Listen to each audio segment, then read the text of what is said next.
भारतीय शोधकर्ताओं के लिए प्रेरणा बन गया है। एक रिपोर्ट।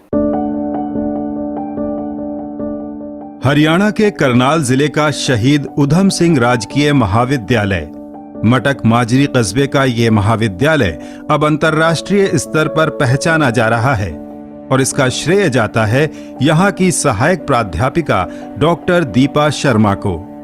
डॉक्टर दीपा शर्मा ने कार्बन नैनोट्यूब डाइमर के रामन स्पेक्ट्रा का अध्ययन कर उनके आणविक कंपन से जुड़े रहस्यों को उजागर किया है।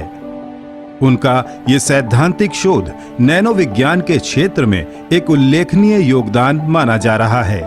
इस शोध को जर्मनी से प्रकाशित होने वाली अंतर्राष्ट्रीय शोध पत्रिका स्पेक्ट्रोकीमिका एक्टा ए सहित कई अंतर्राष्ट्रीय पत्रिकाओं ने आधिकारिक मान्यता देते हुए प्रकाशित किया है।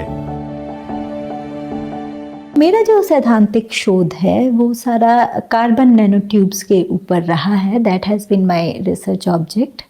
कार्बन नैनोट्यूब्स की अलग अलग जो गुण हैं, भौतिक गुण, उनके ऑप्टिकल प्रॉपर्टीज़, उनकी इलेक्ट्रिकल प्रॉपर्टीज़ को मैंने एक सॉफ्टवेयर के थ्रू शोध किया है। विभिन्न गणनाएं हमने उस पर की हैं, उनके वर्णक्रम की गणना की है। ग्रामीण परिवेश से उभरी इस महिला वैज्ञानिक ने शिक्षण कार्य के साथ साथ अपना शोध कार्य भी जारी रखा। उनके इस प्रयास में राष्ट्रीय तकनीकी संस्थान कुरुक्षेत्र की वरिष्ठ प्रोफेसर नीना जग्गी ने उनका मार्गदर्शन किया।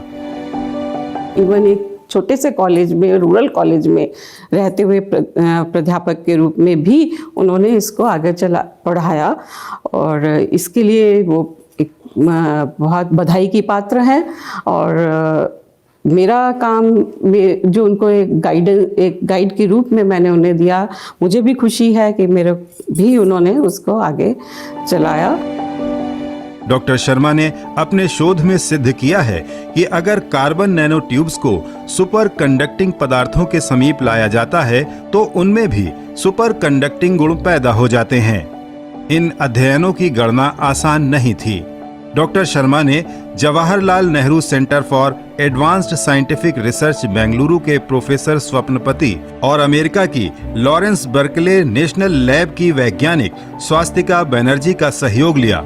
इन संस्थानों के सुपर कंप्यूटर्स द्वारा शोध की गणनाएं की गईं। खास खोज जो है वो ये है कि सिंगल वॉल्ड कार्बन नैनोट्यूब जो है उसके आसपास अगर एक सुपर कंडक्टर को लेके आया जाता है तो सिंगल वॉल्ड कार्बन नैनोट्यूब के अंदर भी सुपर कंडक्टिंग गुण जो हैं वो पैदा हो जाते हैं। और ये खोज एक महत्वपूर्ण खोज हो सकती है क्योंकि इसका उपयोग करके आने वाले समय में ऊर्जा की काफ़ी बचत की जा सकती है अगर इस रिसर्च को आगे बढ़ाया जाए।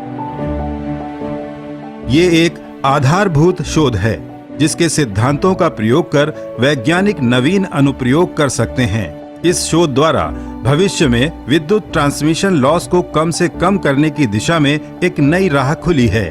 साथ ही इस तकनीक से कार्बन नैनोट्यूब्स डिजाइनिंग में अन्य अणुओं का उपयोग कर विभिन्न इलेक्ट्रॉनिक व ऑप्टिकल उपकरणों की कार्यक्षमता में उल्लेखनीय वृद्धि की जा सकती है। डॉक्टर शर्मा की इस उपलब्धि को देखते हुए उन्हें यूनेस्को द्वारा स्पेन में आयोजित अंतर्राष्ट्रीय ऑप्टिक्स, फोटोनिक्स और लेजर सम्मेलन 2020 में मुख्य वक्ता के तौर पर आमंत्रित किया गया था। जापान के सुप्रसिद्ध वैज्ञानिक कात्सुनोरी वाकाबयाशी ने भी उनके साथ संयुक्त शोध की इच्छा जाहिर की है। डॉक्टर दीपा शर्मा इस समय कई अंतर्राष्ट्रीय संस्थानों के साथ मिलकर इस क्षेत्र में आगे का शोध कार्य कर रही हैं। NIT सिलचर और